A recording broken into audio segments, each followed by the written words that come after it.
നമസ്കാരം. വാർത്തകൾ വാസ്തവങ്ങൾ പ്രധാന വാർത്തകളിലേക്ക് സ്വാഗതം. ഇന്ന് മെയ് 1, 2024 മെയ് 1 ഇന്ന് സാർവദേശീയ തൊഴിലാളി ദിനം. അധ്വാനിക്കുന്നവന്റെ കരുത്ത് ലോകം തിരിച്ചറിഞ്ഞതിന്റെ ഓർമ്മയാണ് ഓരോ തൊഴിലാളി ദിനവും. ഒരുമയുടെ ഒന്നായി നിന്നതിന്റെ ഈ കരുത്താണ് ലോകത്തെ ഇന്നും മുന്നോട്ട് ചലിപ്പിക്കുന്നത്. രക്തത്തോളം ചുവന്ന ഈ വിയർപ്പിന്റെ വിലയാണ് നമ്മുടെ നേട്ടങ്ങളെല്ലാം. അവകാശബോധത്താൽ അണിചേരുന്ന സർവ്വരാജ്യ തൊഴിലാളികൾക്ക് ആശംസകൾ അർപ്പിച്ചുകൊണ്ട് നമുക്ക് പ്രധാന വാർത്തകളിലേക്ക് കടക്കാം. 2020 ക്രിക്കറ്റ് ലോകകപ്പിനുള്ള ഇന്ത്യൻ ടീമിൽ മലയാളി താരം സഞ്ജു സാംസണും. ഏറെക്കാലത്തെ കാത്തിരിപ്പിന് ശേഷമാണ് സഞ്ജുവിന് ലോകകപ്പ് കളിക്കാൻ അവസരം കിട്ടുന്നത്. ഈ സീസൺ IPL-ൽ രാജസ്ഥാൻ റോയൽസിന് വേണ്ടി നടത്തുന്ന തകർപ്പൻ പ്രകടനം 29-കാരന് തുണയായി. ശ്രീശാന്തിന് ശേഷം ലോകകപ്പ് ടീമിൽ ഇടം തേടുന്ന ആദ്യ മലയാളിയാണ് സഞ്ജു സാംസൺ. ഡൽഹി മുഖ്യമന്ത്രി അരവിന്ദ് കെജ്രിവാളിനെ ലോക്സഭാ തെരഞ്ഞെടുപ്പിന് തൊട്ടുമുമ്പ് തിടുക്കപ്പെട്ട് അറസ്റ്റ് ചെയ്ത എൻഫോഴ്സ്മെന്റ് ഡയറക്ടറേറ്റിന്റെ EDയുടെ നടപടി ചോദ്യം ചെയ്ത് സുപ്രീം കോടതി. കെജ്രിവാളിന്റെ അറസ്റ്റിന് തെരഞ്ഞെടുത്ത സമയം ഉൾപ്പെടെയുള്ള വിഷയങ്ങളിൽ ED നിലപാട് വെള്ളിയാഴ്ചക്കകം വ്യക്തമാക്കണമെന്ന് ജസ്റ്റിസ് സഞ്ജീവ് ഖന്ന അധ്യക്ഷനായ ബെഞ്ച് നിർദ്ദേശിച്ചു. ഡൽഹി മദ്യനയവുമായി ബന്ധപ്പെട്ട കള്ളപ്പണം വെളുപ്പിക്കൽ കേസിൽ തന്നെ അറസ്റ്റ് ചെയ്ത ED നടപടി ചോദ്യം ചെയ്ത് അരവിന്ദ് കെജ്രിവാൾ നൽകിയ ഹർജിയാണ് ചൊവ്വാഴ്ച പരിഗണിച്ചത്. കേസ് വെള്ളിയാഴ്ച വീണ്ടും പരിഗണിക്കും. പാലക്കാട്ട് ഉഷ്ണതരംഗ സാധ്യത തുടരുന്നതിനാൽ വ്യാഴാഴ്ച വരെ ഓറഞ്ച് അലർട്ട് പ്രഖ്യാപിച്ചു. ആലപ്പുഴ, തൃശൂർ, കോഴിക്കോട് ജില്ലകളിലും ഉഷ്ണതരംഗ സാധ്യത നിലനിൽക്കുന്നു.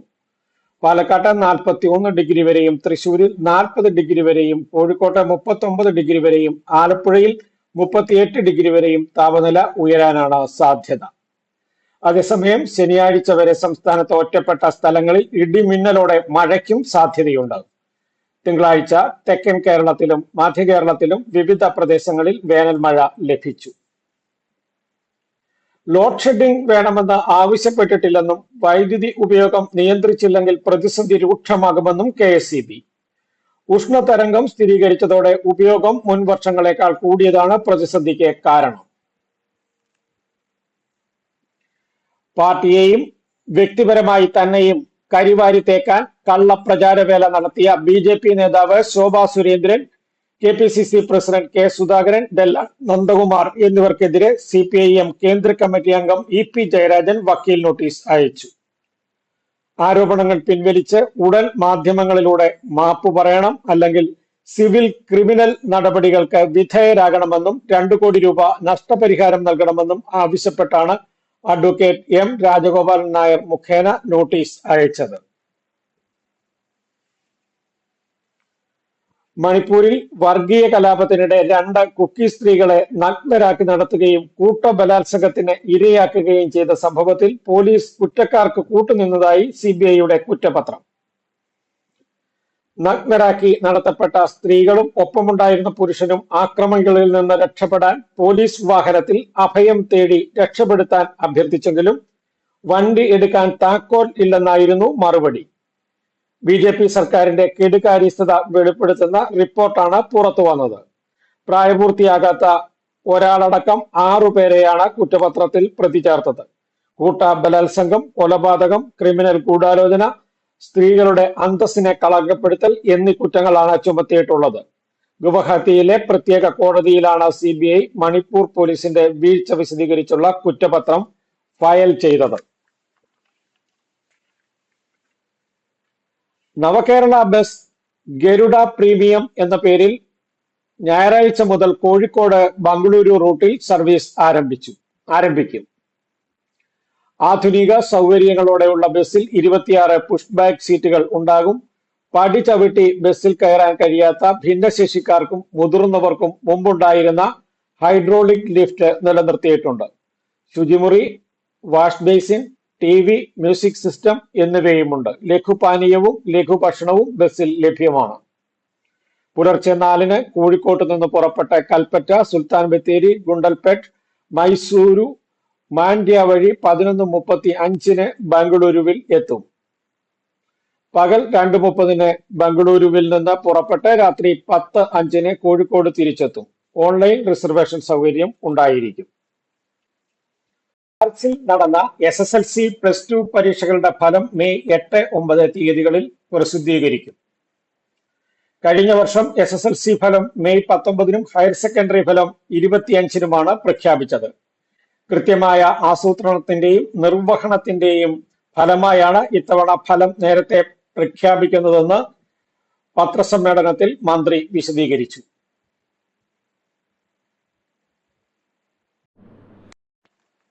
വയനാട് കണ്ണൂർ അതിർത്തി വനമേഖലയിൽ തണ്ടർബോൾട്ട് സേനയ്ക്ക് നേരെ വെടിയുതിർത്ത് മാവോയിസ്റ്റുകൾ.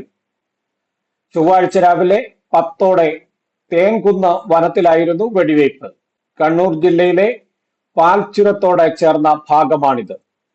വനത്തിനുള്ളിൽ പരിശോധന നടത്തുകയായിരുന്ന 7-അംഗ സംഘത്തിന് നേരെയാണ് വെടി ഉതിർത്തത്. തിരിച്ച് വെടിവെച്ചതോടെ മാവോയിസ്റ്റുകൾ ഉൾക്കാട്ടിലേക്ക് വലിഞ്ഞു. സേനാംഗങ്ങൾക്ക് പരിക്കില്ല. മാവോയിസ്റ്റുകൾക്ക് പരിക്കുണ്ടോ എന്ന് പരിശോധിച്ച് വരികയാണെന്ന് പോലീസ് അറിയിച്ചു. മൂന്നാർ ബൊട്ടാണിക്കൽ ഗാർഡനിൽ പുഷ്പമേളയ്ക്ക് ബുധനാഴ്ച ഇന്ന് തുടക്കമാകും. ദേവികുളം റോഡിൽ DTPCയുടെ കീഴിലുള്ള പാർക്കിലാണ് മേള. 100-ലധികം വിദേശീനം ചെടികൾ ഉൾപ്പെടെ 1500-ലധികം ഇനങ്ങളിലുള്ള പൂച്ചെടികളാണ് പാർക്കിൽ ഉള്ളത്. 2022-ലാണ് ആദ്യമായി ബൊട്ടാണിക്കൽ ഗാർഡനിൽ പുഷ്പമേള ആരംഭിച്ചത്. 1.5 ലക്ഷം പേർ മേള സന്ദർശിക്കാൻ എത്തി. കഴിഞ്ഞ വർഷം 75,000 പേരും എത്തി. രാവിലെ 9 മുതൽ വൈകിട്ട് 9 വരെയാണ് പ്രവേശനം. മുതിർന്നവർക്ക് 60 രൂപയും കുട്ടികൾക്ക് 35 രൂപയുമാണ് നിരക്ക്. എല്ലാ ദിവസവും വൈകിട്ട് 6 മുതൽ DJ, ഗാനമേള, മ്യൂസിക്കൽ ഫൗണ്ടൻ എന്നിവ ഉണ്ടാകും. KSRTC ബസ് ഡ്രൈവറുടെ അധിക്ഷേപത്തിനെതിരെ പ്രതികരിച്ച മേയർ ആര്യ രാജേന്ദ്രനെതിരെ നടക്കുന്നത് അശ്ലീല സൈബർ ആക്രമണം. വലത് കോൺഗ്രസ് പ്രൊഫൈലുകളിൽ നിന്നാണ് ആര്യ രാജേന്ദ്രന്റെ ഔദ്യോഗിക ഫേസ്ബുക്ക്, ഇൻസ്റ്റഗ്രാം പേജുകളിൽ സൈബർ ആക്രമണം നടക്കുന്നത്.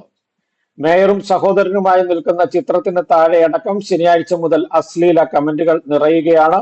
ഇതിനു പുറമെ മേയറുടെ ഔദ്യോഗിക നമ്പറിലേക്ക് അശ്ലീല സന്ദേശങ്ങൾ എത്തുകയും ചെയ്യുന്നു.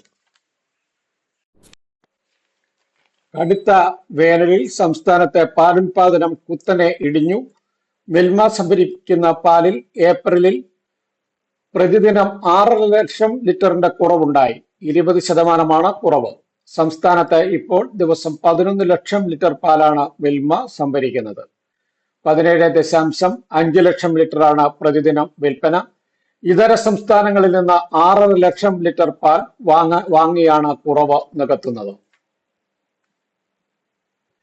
CPIM സംസ്ഥാന കമ്മിറ്റി അംഗം P. ജയരാജനെ വീട്ടിൽ കയറി വെട്ടി കൊലപ്പെടുത്താൻ ശ്രമിച്ച കേസിൽ RSSകാരായ പ്രതികളെ വെറുതെ വിട്ട കേരള ഹൈക്കോടതി വിധിക്കെതിരെ സംസ്ഥാന സർക്കാർ സുപ്രീം കോടതിയിൽ അപ്പീൽ നൽകി. RSS പ്രവർത്തകരായ 6 പ്രതികളിൽ 2ാം പ്രതി ഒഴിച്ചുള്ളവരെ ഹൈക്കോടതി വെറുതെ വിട്ടിരുന്നു. അണികൾക്കിടയിൽ മുസ്ലിം ലീഗിനോട് പരമാവധി അകൽച്ചയുണ്ടാക്കാൻ സമസ്ത മുഖപത്രം സുപ്രഭാതം ആവേശം കാട്ടുകയാണെന്ന് മുസ്ലിം ലീഗ്. സുപ്രഭാതം സമുദായത്തിൽ വിള്ളലുകളും ആഘാതങ്ങളും ഉണ്ടാക്കി. ലീഗിനെ അപരനായി കണ്ട് ശത്രുവിനോടെന്ന പോലെയാണ് സുപ്രഭാതം പെരുമാറുന്നതെന്നും ലീഗ് പറയുന്നു. മുഖപത്രമായ ചന്ദ്രികയിൽ എഴുതിയ ലേഖനത്തിലാണ് സമസ്ത കേരള ജംഇയ്യത്തുൽ ഉലമയെയും മുഖപത്രത്തെയും ലീഗ് നിശിതമായി വിമർശിച്ചത്.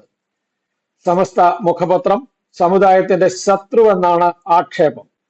ലോക്സഭാ തെരഞ്ഞെടുപ്പ് വേളയിൽ ലീഗുകാർ സുപ്രഭാതം കത്തിച്ചത് സ്വാഭാവിക പ്രതികരണമെന്ന് പറഞ്ഞ് ന്യായീകരിച്ചിട്ടും ഉണ്ട്. സമസ്തയും ലീഗുമായുള്ള ഭിന്നത തെരഞ്ഞെടുപ്പിന് ശേഷവും രൂക്ഷമായി പടരുന്നതിന്റെ സൂചനയാണ് മുഖപത്രത്തിലൂടെ പ്രകടമായിരിക്കുന്നത്. BJPയിലേക്ക് ആളെ ചേർക്കാനായി അമിത്ഷാ നിയോഗിച്ച കമ്മിറ്റിയിലെ അംഗമാണെന്ന ശോഭാ സുരേന്ദ്രന്റെ അവകാശവാദത്തിനെതിരെ നേതൃത്വം. അങ്ങനെ ഒരു കമ്മിറ്റി ഉള്ളതായോ ശോഭയ്ക്ക് അത്തരത്തിലൊരു ചുമതല ഉള്ളതായോ അറിയില്ലെന്നാണ് സംസ്ഥാന നേതാക്കളുടെ നിലപാട്. ദല്ലാൽ നന്ദകുമാറിൽ നിന്ന് 10 ലക്ഷം വാങ്ങിയതായി ആരോപണം പുറത്തു വന്നതോടെയാണ് തനിക്ക് ദക്ഷിണേന്ത്യയുടെ ചുമതലയുണ്ടെന്ന് ശോഭ പറഞ്ഞത്. പാർട്ടി ഏൽപ്പിച്ച ഉത്തരവാദിത്തങ്ങളുടെ ഭാഗമായാണ് നന്ദകുമാറിനെ പരിചയപ്പെട്ടതെന്ന രീതിയിലേക്ക് ചർച്ച മാറ്റുകയായിരുന്നു ശോഭയുടെ ലക്ഷ്യം. ഇതിലൂടെ തനിക്ക് നേരെയുള്ള ആക്രമണങ്ങളെ ചെറുക്കാമെന്നും അവർ കരുതി. എന്നാൽ ശോഭയ്ക്കെതിരെ എന്തെങ്കിലും കിട്ടാൻ കാത്തിരിക്കുന്നവർ വിഷയം കത്തിക്കുകയാണ്. ബി.ജെ.പിയിൽ ആളെ ചേർക്കുന്നത് ദല്ലാൾമാരെ വെച്ചല്ലെന്ന് സംസ്ഥാന വൈസ് പ്രസിഡന്റ് പി രഘുനാഥ് ഫേസ്ബുക്കിൽ കുറിച്ചു. ദല്ലാളുമാർ പറയുന്നത് ഒരിക്കലും വിശ്വസിക്കാനാകില്ല. ഇത്തരം കളങ്കിത കൂട്ടുകെട്ട് പൊതുപ്രവർത്തകർക്ക് ഭൂഷണമല്ലെന്നും അദ്ദേഹം പറഞ്ഞു. ബി.ജെ.പിക്ക് കൃത്യമായ സംഘടനാ വ്യവസ്ഥയുണ്ട്. വിവാദങ്ങൾ കോൺഗ്രസിന് വേണ്ടി മാധ്യമങ്ങൾ സൃഷ്ടിച്ചതാണോ എന്ന് പരിശോധിക്കണമെന്നും അദ്ദേഹം കൂട്ടിച്ചേർത്തു. ശോഭ സുരേന്ദ്രനും ദല്ലാൽ നന്ദകുമാറുമായുള്ള പണമിടപാട് വിവാദം കേരളത്തിൽ ബി.ജെ.പിക്ക് തിരിച്ചടിയായെന്ന് സൂചിപ്പിച്ച് കേരളത്തിന്റെ ചുമതലയുള്ള പ്രഭാരി പ്രകാശ് ജാവദേക്കർ കേന്ദ്ര നേതൃത്വത്തിന് പരാതി നൽകി. വൈദ്യുതി നിലയ്ക്കുന്നത് ഉദ്യോഗസ്ഥരുടെ അനാസ്ഥ കൊണ്ടല്ലെന്നും ഉപയോഗം വർദ്ധിക്കുന്നതിനാലാണെന്നും KSEB. ഇന്ത്യയിൽ വൈദ്യുതി വിതരണ ശൃംഖലയുടെ അതായത് ഗ്രിഡിന്റെ സുരക്ഷ ഉറപ്പാക്കുന്നതിന് ഓട്ടോമേറ്റഡ് ഡിമാൻഡ് മാനേജ്മെന്റ് സിസ്റ്റം ഏർപ്പെടുത്തിയിട്ടുണ്ട്. ഗ്രിഡ് തകർന്നാൽ രാജ്യം മുഴുവൻ ഇരുട്ടിലാകും. അത് ഒഴിവാക്കുന്നതിന് ഉപയോഗം കൂടുമ്പോൾ ADMS സ്വമേധയാ പ്രവർത്തിച്ച് ഫീഡറുകൾ നിലയ്ക്കും. തുടർന്ന് ഫീഡർ റീചാർജ് ചെയ്ത ശേഷമേ വിതരണം പുനഃസ്ഥാപിക്കാനാകൂ. അതാണ് ഇടയ്ക്ക് വൈദ്യുതി കൂടുതൽ ഉപയോഗിക്കുന്ന സ്ഥലങ്ങളിൽ സംഭവിക്കുന്നതെന്നും KSEB വ്യക്തമാക്കി. KPCC പ്രസിഡന്റ് സ്ഥാനത്ത് നിന്ന് MM ഹസനെ നീക്കുമെന്ന് പ്രഖ്യാപിച്ച് കോൺഗ്രസ് പ്രവർത്തക സമിതി അംഗം രമേശ് ചെന്നിത്തല. തെരഞ്ഞെടുപ്പ് കഴിയും വരെ മാത്രമാണ് ഹസനെ ചുമതല നൽകിയതെന്നും 4-ന് KPCC യോഗം കഴിഞ്ഞാൽ ചുമതല മാറ്റം ഉണ്ടാകുമെന്നും അദ്ദേഹം മാധ്യമങ്ങളോട് പറഞ്ഞു.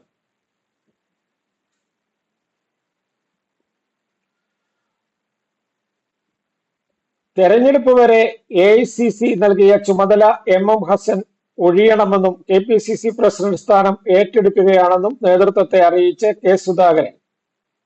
ശനിയാഴ്ച തിരുവനന്തപുരത്ത് ചേർന്ന നേതൃയോഗത്തിന് ശേഷം ചുമതല ഏൽക്കുമെന്ന് KC വേണുഗോപാൽ, കേരളത്തിന്റെ ചുമതലയുള്ള ദീപാദാസ് മുൻഷി എന്നിവരെ അടക്കം അറിയിച്ചിട്ടുണ്ട്.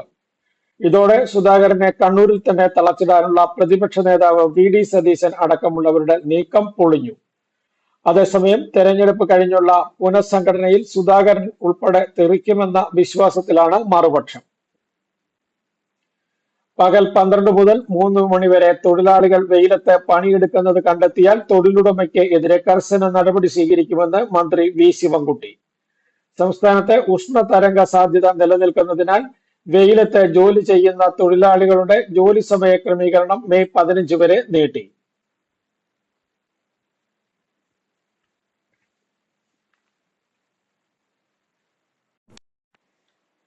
ഖലിസ്ഥാൻ ഭീകരൻ ഗുർപത്വന്ത് സിംഗ് പന്നുവിനെ അമേരിക്കയിൽ വധിക്കാൻ ശ്രമിച്ചെന്ന കേസിൽ ഇന്ത്യയുടെ രഹസ്യാന്വേഷണ ഏജൻസി ഉദ്യോഗസ്ഥന് പങ്കുണ്ടെന്ന് വാഷിംഗ്ടൺ പോസ്റ്റ് റിപ്പോർട്ടിനെ അപലപിച്ച് വിദേശകാര്യ മന്ത്രാലയം.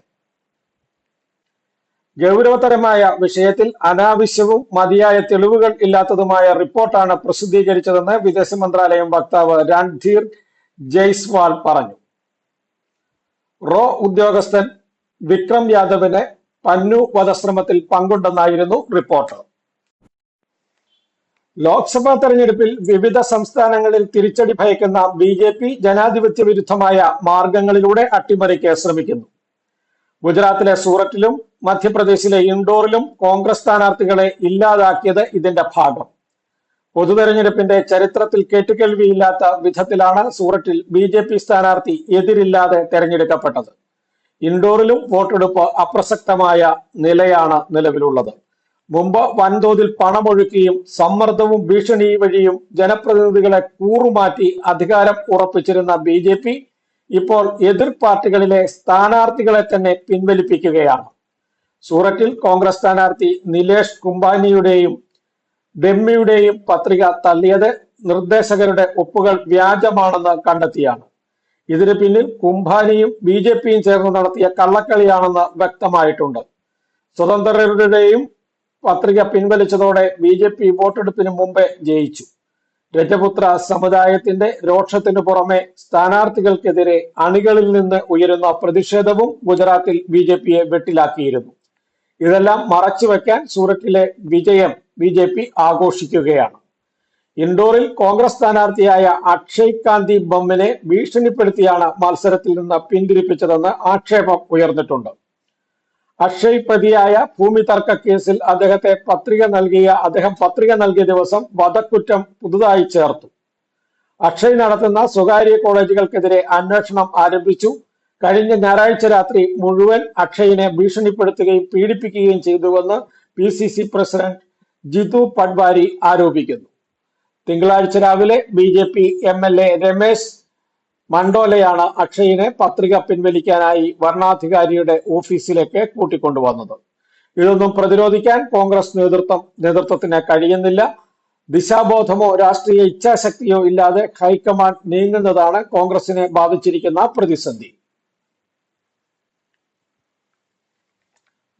ബംഗളൂരു ഹാസൻ MPയും NDA സ്ഥാനാർത്ഥിയുമായ പ്രജ്വൽ രേവണ്ണയുടെ ലൈംഗിക അതിക്രമങ്ങൾ BJP നേതൃത്വത്തിന് അറിവുണ്ടായിരുന്നുവെന്ന് വെളിപ്പെട്ടതോടെ വെട്ടിലായി BJP. വിവാദ അശ്ലീല വീഡിയോകളടങ്ങിയ പെൻഡ്രൈവ് BJP നേതാവ് ദേവരാജ ഗൌഡയ്ക്ക് കൈമാറിയിരുന്നുവെന്ന് പ്രജ്വലിന്റെ ഡ്രൈവർ കാർത്തിക് വെളിപ്പെടുത്തി. കോൺഗ്രസ് നേതാക്കൾക്കാണ് പെൻഡ്രൈവ് കൈമാറിയതെന്ന ആരോപണം നിഷേധിച്ച കാർത്തിക് ദേവരാജയ്ക്ക് മാത്രമാണ് തെളിവ് നൽകിയതെന്നും വ്യക്തമാക്കി. വിവാദം കത്തിപ്പടർന്നതോടെ പ്രജ്വൽ ജർമ്മനിയിലേക്ക് കടന്നു. അതിനു പിന്നാലെ പ്രജ്വൽ രേവണ്ണയെ JDS സസ്പെൻഡ് ചെയ്തു. ഹബ്ബള്ളിയിൽ ചൊവ്വാഴ്ച ചേർന്ന JDS കോർ കമ്മിറ്റി യോഗത്തിലാണ് മുൻ പ്രധാനമന്ത്രി ദേവഗൌഡയുടെ കൊച്ചുമകനായ പ്രജ്വലിനെ സസ്പെൻഡ് ചെയ്തത്. പ്രജ്വലിനെതിരെ പീഡന പരാതി ഉയർന്നതോടെ പാർട്ടിയിൽ നിന്ന് പുറത്താക്കണമെന്ന് പ്രതിഷേധം ഉയർന്നിരുന്നു. കേസിൽ പ്രത്യേക അന്വേഷണ സംഘത്തിന്റെ അന്വേഷണം പൂർത്തിയാകുന്നതുവരെയാണ് നടപടിയെന്നും ആരോപണം തെളിയുന്ന പക്ഷം സ്ഥിരമായി സസ്പെൻഡ് ചെയ്യുമെന്നും JDS സംസ്ഥാന പ്രസിഡന്റ് HD കുമാരസ്വാമി പറഞ്ഞു. ഇന്ന് സാർവദേശീയ തൊഴിലാളി ദിനമാണ്. ദേശാഭിമാനി CITU മെയ് ദിന മാനിഫെസ്റ്റോ 2024 പ്രസിദ്ധീകരിച്ചിട്ടുണ്ട്. അതിന്റെ വിശദാംശങ്ങളിലേക്ക് കടക്കുന്നില്ല. പേറുക വന്നി പന്തങ്ങൾ എന്ന തലക്കെട്ടിലാണ് നിലപാട് പ്രസിദ്ധീകരിച്ചിരിക്കുന്നത്. തൊഴിലാളികൾക്കും അധ്വാനിക്കുന്ന ജനങ്ങൾക്കും മാന്യതയും അന്തസ്സുമുള്ള ജീവിതം ലഭ്യമാക്കുന്ന ചൂഷണരഹിതമായ ഒരു സമൂഹം സൃഷ്ടിക്കുകയെന്ന സ്ഥാപിത ലക്ഷ്യം കൈവരിക്കുന്നതിനായി മുഴുവൻ തൊഴിലാളി വർഗത്തെയും ഐക്യപ്പെടുത്തുന്നതിനായുള്ള പരിശ്രമം തുടരുമെന്ന് CITU പ്രഖ്യാപിക്കുന്നു. ഐക്യ പോരാട്ടങ്ങളെ പുതിയ ഉയരങ്ങളിലേക്ക് എത്തിക്കുന്നതിനായുള്ള പ്രയത്നവും രാജ്യവ്യാപകമായി തൊഴിലാളികളുടെയും കർഷകരുടെയും യോജിച്ച പ്രക്ഷോഭങ്ങളെ ശക്തിപ്പെടുത്തുന്നതിനായുള്ള പ്രവർത്തനവും തുടരുമെന്നും ഈ മെയ് ദിനത്തിൽ CITU പ്രതിജ്ഞ ചെയ്യുന്നു. തൊഴിലാളികൾക്കും കർഷകർക്കും ജനങ്ങൾക്കും രാജ്യത്തിനും വിരുദ്ധമായ നയങ്ങൾ നടപ്പാക്കുന്ന BJPയെ തെരഞ്ഞെടുപ്പിൽ തോൽപ്പിക്കുന്നതിനും തൊഴിലാളി വർഗ ഐക്യത്തെ ഉയർത്തിപ്പിടിച്ചും ശക്തിപ്പെടുത്തിയും ഭരണവർഗത്തിന്റെ എല്ലാ വർഗീയ ധ്രുവീകരണ കുതന്ത്രങ്ങളെയും പൂർണ്ണമായി പരാജയപ്പെടുത്തുന്നതിനും തൊഴിലാളികളുടെയും കർഷകരുടെയും ഐക്യത്തെ താഴെത്തട്ടിൽ വരെ എത്തിച്ച് ശക്തിപ്പെടുത്തുന്നതിനും പൊതുവായ അവകാശങ്ങൾ മുന്നോട്ട് വെച്ചുള്ള പോരാട്ടങ്ങളെ കൂടുതൽ കരുത്തുറ്റതാക്കുന്നതിനും തൊഴിലാളികൾക്കിടയിൽ ഉയർന്നുവരുന്ന അസംതൃപ്തിയെ മനസ്സിലാക്കുന്നതിനും തങ്ങളുടെ യഥാർത്ഥ മിത്രങ്ങളെയും ശത്രുക്കളെയും തിരിച്ചറിയുന്നതിന് സഹായിക്കുന്ന ഉയർന്ന അവബോധമായി മാറ്റിക്കൊണ്ട് ബദൽ നയങ്ങൾക്കുള്ള യോജിച്ച പോരാട്ടങ്ങളെ ശക്തിപ്പെടുത്തുന്നതിനും വേണ്ടി ഈ മെയ് ദിനത്തിൽ നമുക്ക് പ്രതിജ്ഞയെടുക്കാം. മെയ് ദിനം നീളാൻ വാഴട്ടെ, തൊഴിലാളി ഐക്യം നീണാൻ വാഴട്ടെ, തൊഴിലാളി കർഷക ഐക്യം നീണാൻ വാഴട്ടെ, സോഷ്യലിസം നീണാൻ വാഴട്ടെ, മുതലാളിത്തം തകരട്ടെ, സാമ്രാജ്യത്വം തകരട്ടെ, തൊഴിലാളി വർഗ അന്തർദേശീയത നീണാൻ വാഴട്ടെ. ഇന്നത്തെ വാർത്തകൾ വാസ്തവങ്ങൾ പ്രധാന വാർത്തകൾ വായിക്കുന്നത് ഇവിടെ അവസാനിക്കുന്നു. എല്ലാവർക്കും നന്ദി, നല്ല ദിവസം ആശംസിക്കുന്നു. നമസ്കാരം.